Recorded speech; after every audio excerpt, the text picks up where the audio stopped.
In this video, I will show you how to use a whiteboard in Google Meet with a Jamboard. Ano po ang Jamboard? It is a virtual dry erase board where you can brainstorm ideas live with others. Think of it as a virtual blackboard. To get started, let's join a meeting in Google Meet.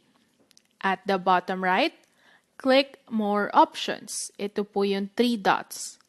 And select Whiteboard Open a Jam. Let's click Start a new whiteboard.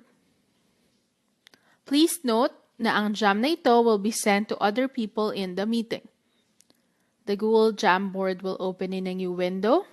A link is shared automatically via the in-call chat para makita ng meeting participants ang ating Jamboard.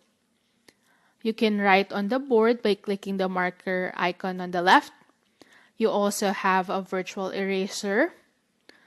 You can also add a sticky note, upload an image, select and draw a shape, type a text, and you also have a laser pointer.